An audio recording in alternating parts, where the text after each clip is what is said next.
ஒன்று திடீர்னு எடப்பாடி பழனிசாமி அவர்கள் தாவேகா மேலே விமர்சனத்தை முன்வைக்கிறார்.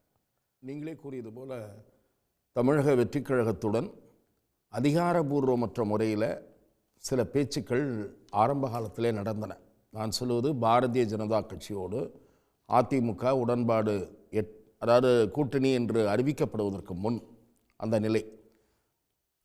ஏனென்று சொன்னால் அவர் 2026 கூட்டணி இல்லை, 29 கூட்டணி இல்லை பிஜேபியோட என்று திரு எடப்பாடி பழனிசாமி கடந்த நாடாளுமன்ற தேர்தலின் போது தெரிவித்திருந்தார். அவர் பெரிதும் விரும்பிய கூட்டணின்றது தாவேகா கூட்டணி. இதோ ஆமாம். அது தவிர பாரதிய ஜனதாவுடன் அணிச்சேர்க்கை நடந்த பிறகும் கூட உங்களுக்கு நினைவிருக்கும் என்று கருதுகிறேன், ஒரு பெரிய கட்சி நம்மோடு சேர இருக்கிறது என்று கூறினார்.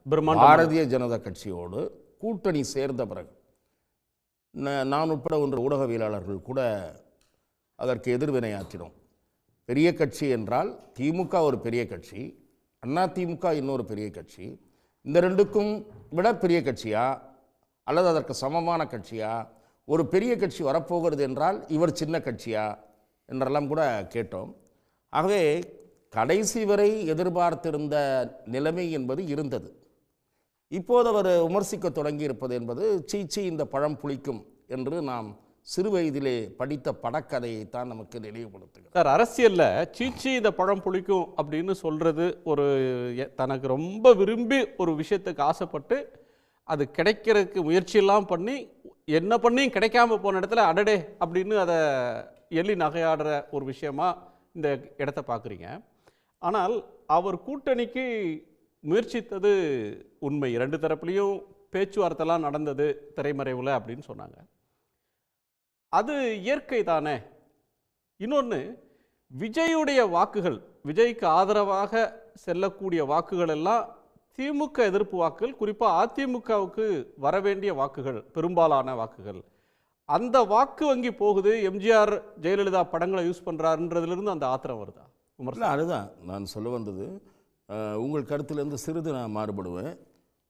திரு விஜய் அவர்கள் பிரிக்கக்கூடிய வாக்குகள் திமுக எதிர்ப்பு வாக்குகள் என்பது உண்மையானாக இருந்தாலும் கூட திராவிட முன்னேற்றக் கழக அணிக்கும் சேதாரத்தை ஏற்படுத்தும் என்பது என்னுடைய பார்வை. குறிப்பாக சிறுபான்மை கிறிஸ்தவ மக்களில் பெரும்பகுதியினர் அல்லது கணிசமான பகுதியினர் அவருக்கு ஆதரவளிக்கக்கூடும் என்று சில கருத்து கணிப்புகள் தெரிவிக்கின்றன. அதே போல் விடுதலை சிறுத்தைகள் கட்சியினுடைய ஓட்டு வங்கி, நாம் தமிழர் கட்சியினுடைய ஓட்டு வங்கி, அதிமுக ஓட்டு, புதுசாக ஒரு கட்சி வர்றப்ப எல்லா கட்சிகளிலிருந்து ஓட்டு போகும், கொஞ்சம் கொஞ்சம் சேதாரம் இருக்கும். புதிய வாக்காளர்கள், யாருக்கும் சேராத வாக்காளர்கள் கூட இருப்பார்கள். பெரிய அடி யாருக்கு வரும்ன்றது பெரிய அடி என்று நான் என்னன்னா, திராவிட முன்னேற்ற கழகத்திற்கு 4 முனை போட்டி இருப்பதே ஒரு கூடுதல் சாதகமான அம்சம்.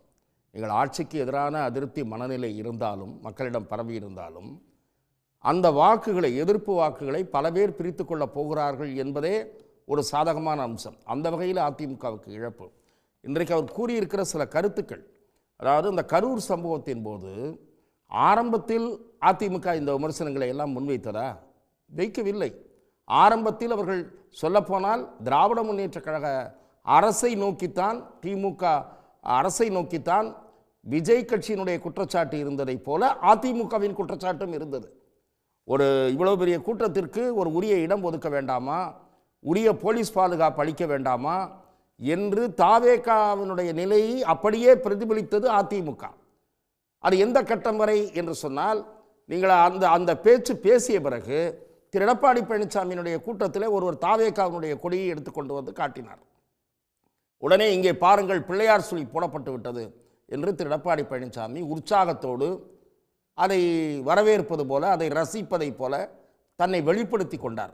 அப்போதெல்லாம் இது சினிமா கவர்ச்சி, அப்போதெல்லாம் இவர் அரசியலுக்கு அனுபவமற்றவர், அப்போதெல்லாம் இந்த கூட்டத்துக்கு ஏன் அவர் காலத்தே போகவில்லை என்கிற கேள்விகள் திரு எடப்பாடி பழனிசாமியால் எழுப்பப்படவில்லை என்பதை நாம் நினைவில் கொள்ள வேண்டும்.